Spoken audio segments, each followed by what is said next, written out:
Queen Jeongsun's dignity, which even King Danjong's death could not break. In the grand hall of the magnificent palace, King Sejong sits on his throne with a pained expression, while a minister bows his head before him. King Sejong speaks in a voice laced with weariness and irritation. So, she refuses to accept it again? The minister reports in a trembling voice. I apologize, Your Majesty. King Sejong shouts. Why, for heaven's sake! It's the last atonement I can offer that woman. If your sworn enemy, who killed your husband, murdered your father, and crushed your entire family, were to suddenly appear before you one day, pleading, please, just accept this one thing, what would you do? The man who took everything now offers sympathy and benevolence, but she refused to let even her last shred of pride be trampled. Today's story is about Queen Jeongsun, Lady Song, a woman who lost one man and endured 64 years solely on yearning, yet never lost her dignity before any power. Soon, the secret behind her chilling daily ritual of climbing an eastern peak each morning after hearing of her husband's death will be revealed, along with the true nature of the final promise she kept her entire life. Scene 1. It is the spring night of 1454 in Gyeongbokgung Palace, Gyeotijin Hall. Queen Jeongsun, aged 15, and King Danjong, aged 14, sit facing each other across a modest tea table. Outside, silence reigns, yet between them, a palpable tension coexists with a tender affection, both burdens too heavy for their young shoulders. In 1454, the 15-year-old Lady Song became the Queen of Danjong, the sixth king of Joseon. As his father, King Munjong, had passed away too soon, the world that the 14-year-old boy king had to bear was incredibly harsh. Most notably, the ambition of his uncle, Grand Prince Suyang, who would later become King Sejong, was like a sharp blade held to the young king's throat. Queen Jeongsun carefully extends a teacup and speaks. Your Majesty, the night grows deep. While tending to affairs of state is important, you must also consider your own well-being. Danjong replies with a faint smile, his young face etched with a profound sorrow that belied his age. Your words are true, Queen. Lately, even when I lie down, I cannot find peaceful sleep. How can I possibly manage the affairs of the nation when I am so incompetent? Queen Jeongsun gently takes Danjong's hand and says, how can you speak such words? Am I not by your Majesty's side? Though my knowledge is meager and my strength weak, I will not leave your Majesty's side even if the heavens collapse. I vow to be the only person in this palace with whom your Majesty can truly find peace. Danjong's eyes redden. Queen. Thank you. Truly, thank you. If not for you, I truly would not have lasted a single day. Whenever Uncle Suyan looks at me, his eyes are as if. Danjong cannot continue, biting his lip, while Queen Jeongsun grasps his hand even more firmly. Queen Jeongsun speaks in a resolute voice.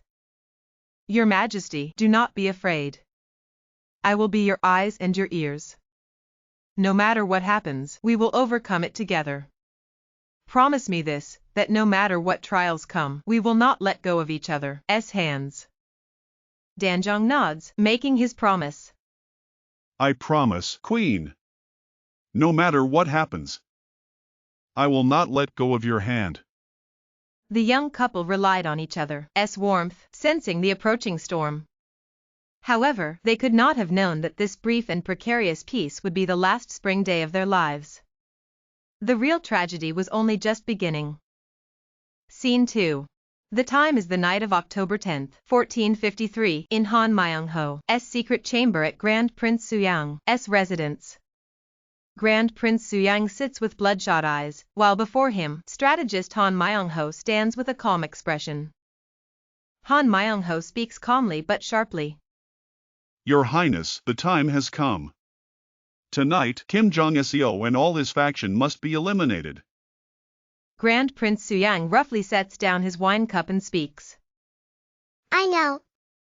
But I cannot forget the voice of my elder brother and trusting the young king to me. Han Myung-ho speaks without a change in expression. Your Highness is not becoming a beast. You are becoming a hero who will restore the imperiled royal family and save the nation from the hands of treacherous officials. Kim Jong-seo is a tiger, and if you fail to cut its throat tonight, tomorrow it will be your throat that is cut. Grand Prince Suyang's eyes waver. He clutches his head as if in agony. Grand Prince Suyang murmurs lowly. A hero. Am I truly? Han Myung-ho delivers a decisive remark. If you do not ascend to the throne, your Highness and your family will all be branded as traitors and executed. Do you wish to see your wife and children die in tears of blood? At those words, Grand Prince Suyang's eyes harden coldly, and he rises from his seat. Grand Prince Suyang asks in an icy voice. Han Myung-ho answers, concealing a satisfied smile. All preparations are complete. Grand Prince Suyang declares. Begin. It is night again at Gyeongbokgung Palace. Screams echo from afar, and court ladies whisper in terror. In Jyatijan Hall, King Danjong and Queen Jeongsun hold on to each other, their faces ashen. A court lady whispers. Did you hear that? Another court lady says, her voice trembling. King Danjong speaks, trembling all over. My uncle. How could my uncle? Queen Jeongsun tightly embraces Danjang and speaks. Your Majesty, you must compose yourself. You must remain steadfast, no matter what happens. This was the beginning of what history records as the Jyujongnan. Grand Prince Suyang eliminated all his political rivals overnight and seized all power from the young king. The precarious peace that Queen Jeongsun had so desperately tried to protect shattered with a single roar of the beast.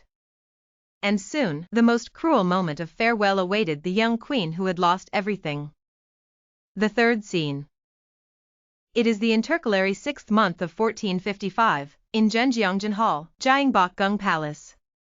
A heavy silence hangs over Jeonjeongjeon. Grand Prince Suyang and his factions are lined up, and young King Danjung sits precariously on the throne. Beside him, Queen Jeongsun stands with a pale face.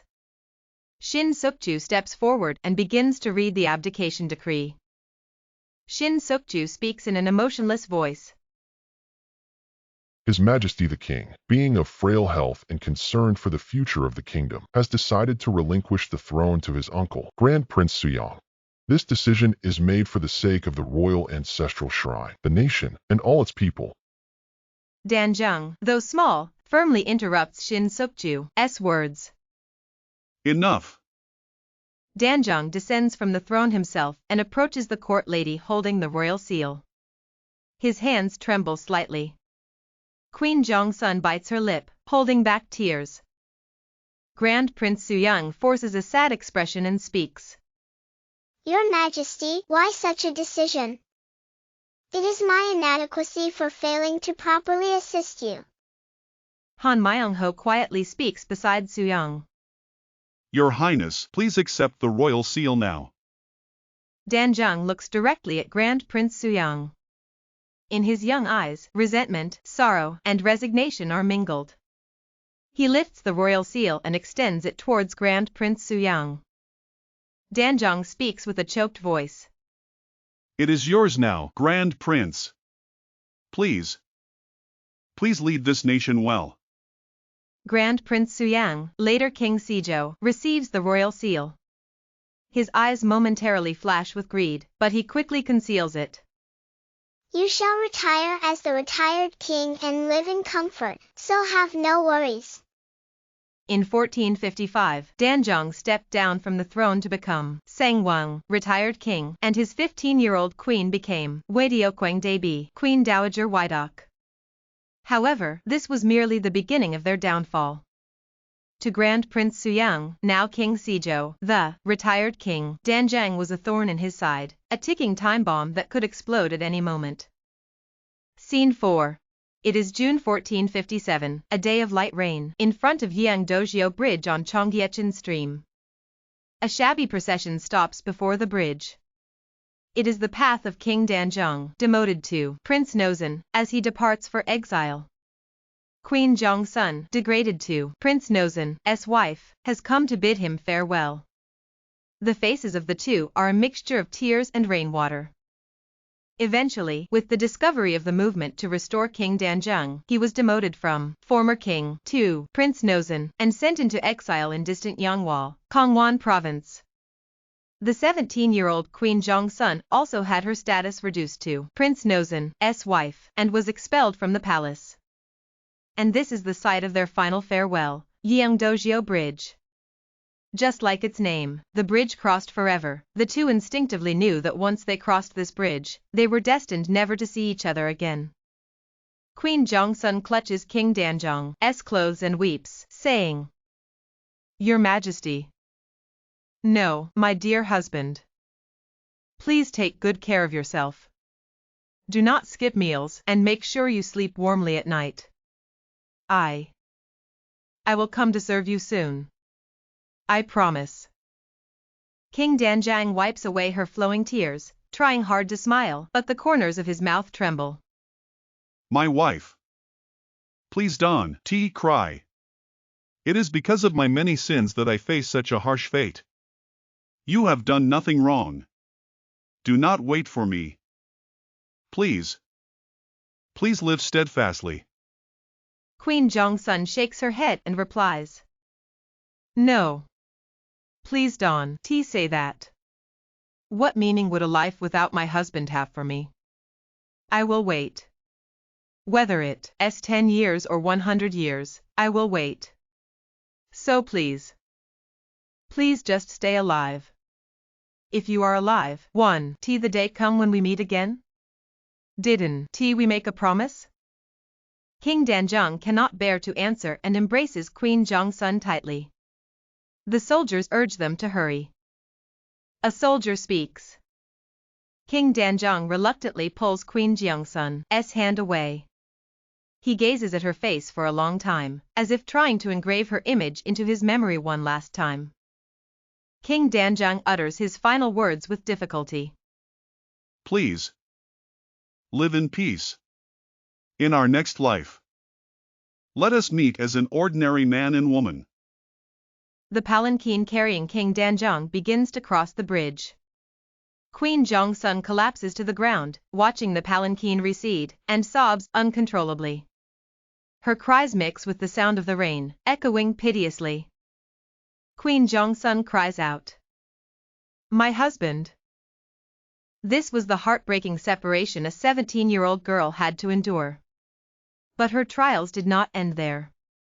Soon, a more terrible tragedy that befell her, and the astonishing story of why she had to give up everything and enter Jeonjabwan, where Buddhist nuns resided, will be revealed. The fifth scene. Time has passed, and it is autumn of 1457, in a thatched house near Jeonggapwan. Queen Jeongsun sits alone in an empty room, clad in humble clothes. Beside her, an old maidservant watches her with worried eyes. Outside, the mournful chirping of crickets can be heard. Queen Jeongsun, separated from her husband, returned to her family home, but even there, she was not safe. In the wake of the movement to restore King Danjung, her father, Song Hyeon-soo, had even been given poisoned wine and died. Now, she was neither queen nor queen dowager, but the daughter of a traitor. Legally, she was destined to become a slave. The old maidservant wipes her tears and speaks. My lady, please, eat something. If you continue to eat nothing, your noble body will suffer. Queen Jeongsun stares blankly into space with unfocused eyes and speaks. Even father, because of me, it's all because of me. If I had not become queen, if I had not met His Majesty, our family would have been safe. The old maidservant says. It is not your fault, my lady. How could it be your fault? Queen Jeongsun shakes her head weakly and speaks. It's no use. What good is it to resent anyone now? Father is gone, my husband is far away. How am I to live now? Just then, an official's voice is heard from outside. Listen, Lady Song, wife of Prince Nosun. This is His Majesty's command. Taking pity on your plight, he will not make you a slave. Instead, he commands you to enter Jeongupwan and live quietly, praying for the repose of your deceased husband's soul. Hot tears streamed down Queen Jeongsun's eyes. They were tears of sorrow, mixed with humiliation and rage. King Sejong, pretending to show a minimum of compassion, ordered her to stay at Jeongupwan, a dwelling for Buddhist nuns. It was a cruel command for a woman who was once the queen mother, to live her entire life as if atoning, praying for the soul of her deceased husband. He had stripped her of everything, and now he intended to monitor and control even the rest of her life. Scene 6. It's Jeongupwan in the winter of 1457. A biting winter wind seeps into the small room through the cracks in the door. Queen Jeongsun is sewing, but her hands keep trembling. Her only joy was to gaze at the sky towards Yangwal every day. Life at Jeongupwan was arduous and lonely. Yet, Queen Jeongsun held on to a thread of hope, the belief that her husband would someday return, a final promise that they would meet again if only they remained alive. But news that brutally shattered even that hope arrived from Yangwal, carried on the bitter winter wind. A woman who had been helping Queen Jeongsun rushes into the room, her eyes swollen. The woman speaks, her voice choked with tears. My lady. Something terrible has happened. Someone came from Yangwal. Queen Jeongsun feels her heart plummet and drops the needle from her hand. What is it? Tell me quickly. The woman cannot bring herself to speak and sobs with her head bowed. Lord Nozangan. In October. It is said he took his own life. The Jumbodosa went with poison, but before that, he had already. Queen Jeongsun's world collapses. No sound reaches her ears. Her vision darkens, and she cannot breathe. She cannot even scream, sitting frozen in place. Queen Jeongsun speaks to herself in a toneless voice, as if murmuring. A lie. It must be a lie. He wouldn't leave me behind. He promised. He promised to stay alive. To never let go of my hand. The woman says. My lady. Queen Jeongsun looks at the woman with empty eyes. No. This is a lie. It can't be. Her husband King Danjung was 17 years old. Queen Jeongsun was also 17.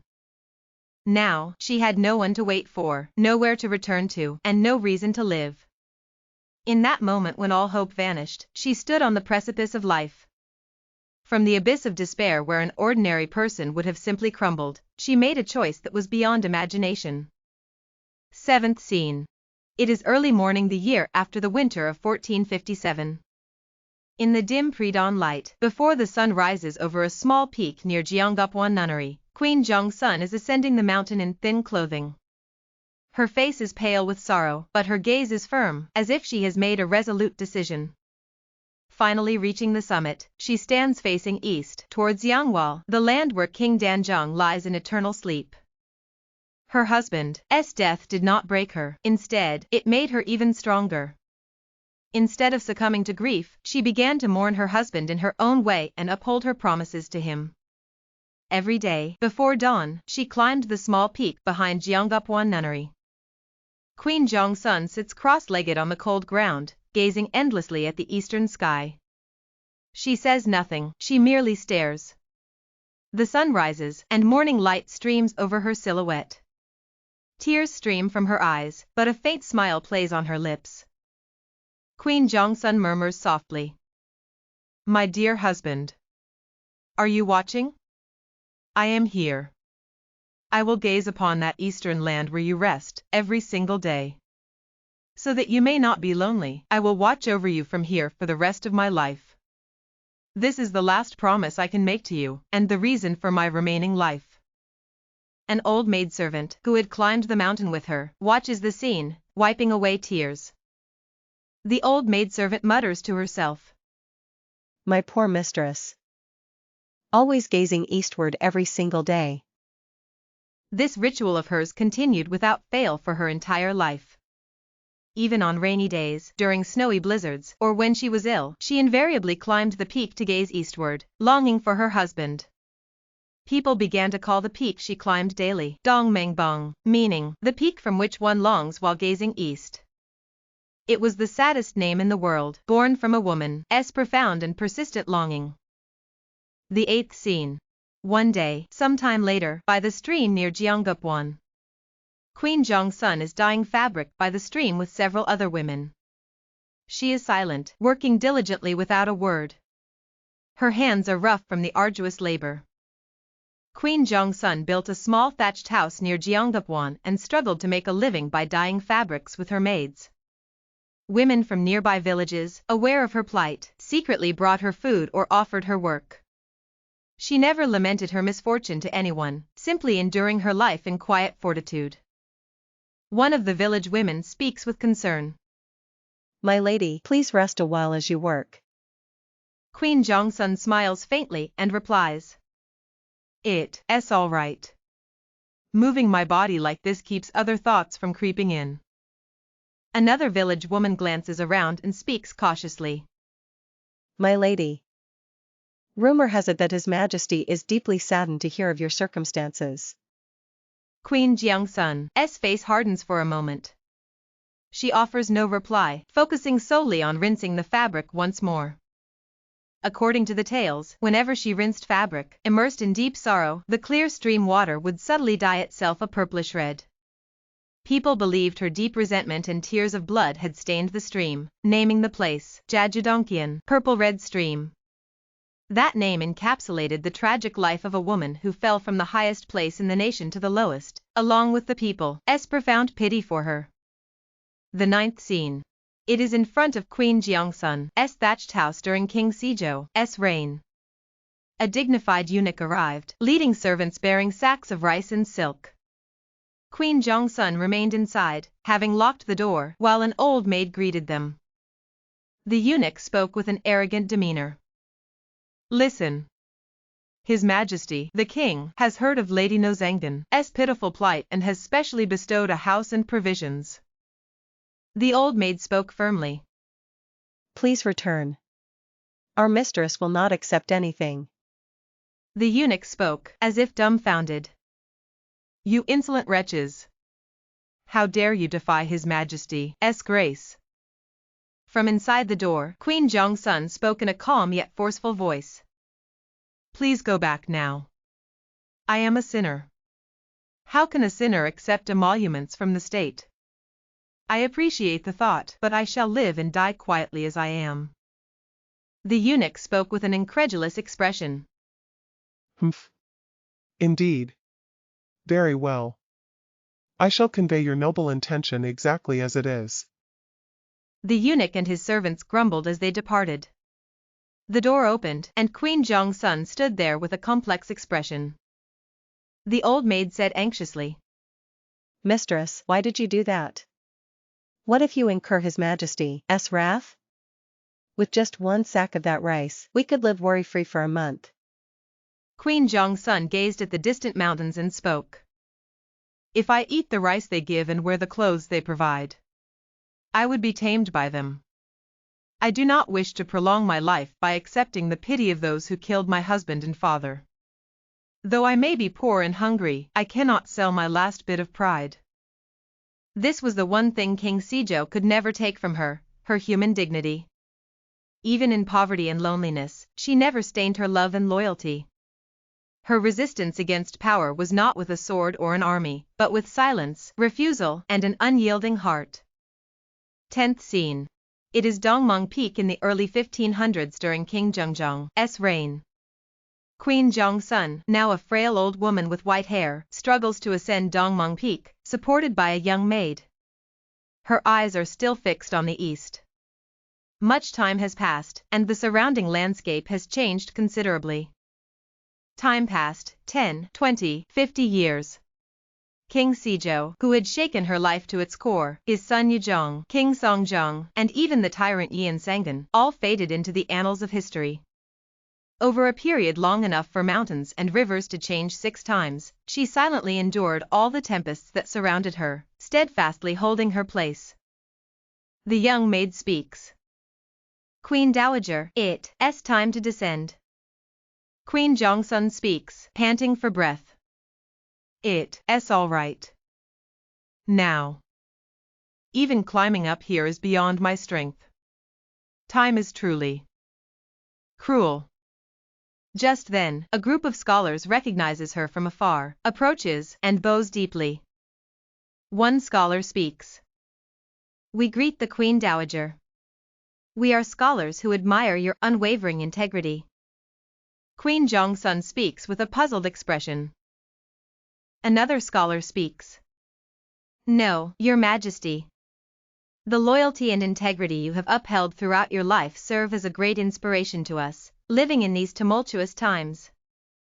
The world seemed to have forgotten her, but her noble life was quietly permeating people's hearts.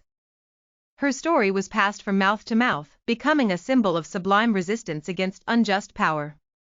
It is said that King Jeongsun, upon hearing of her circumstances, sent her food and firewood, but she respectfully declined them once again. 11th scene.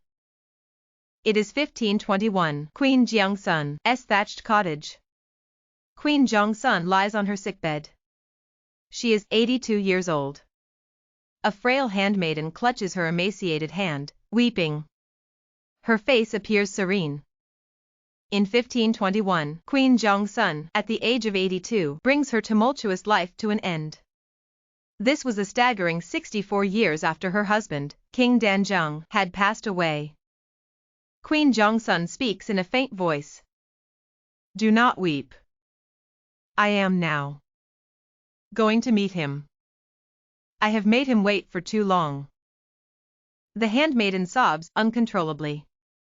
My lady. Your Majesty the Queen Dowager. Queen Jeongsun looks out at the eastern sky and speaks. Today. The eastern sky is unusually bright. My beloved husband. I am coming now. Queen Jeongsun, south eyes slowly close. A very faint smile graces her face. It was the moment when 64 years of agonizing longing finally came to an end. Though she could not return to her husband's side during her lifetime, she carried a lifetime of longing and finally followed him. Death, for her, may not have been an end, but a reunion after 64 years. The 12th scene. The full view of Serung Royal Tomb, located in Namyangju, Gyeonggi Province, slowly comes into sight. Above the quaint and serene tomb, surrounded by a pine forest, the landscapes of all four seasons, spring, summer, autumn, and winter, are superimposed. Her tomb came to rest alone in Namyangju, Gyeonggi Province, far from Jangnyeong, the royal tomb of her husband, King Danjung. Even in death, she could not be buried beside her husband. Only much later, during the reign of King Sukjong, after both King Danjung and Queen Jeongsun were reinstated, was her tomb finally elevated to the status of a queen's royal tomb. And people gave that tomb a special name, Serung. The character, sa, means, to think, or, to long for. What could she have thought of and yearned for so deeply?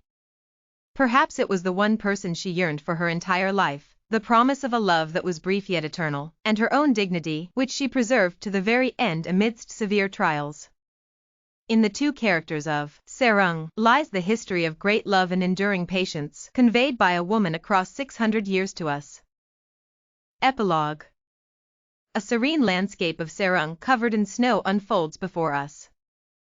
Dear subscribers, how did you perceive Queen Jeongsun's life? She lost everything, but she never lost the most important things until the very end, her unwavering heart for one person and her dignity. It's easy to resent and despair when faced with hardship, to burn with vengeance, or even to succumb to reality and seek the enemy's pity. However, Queen Jeongsun refused all those paths and silently walked her own.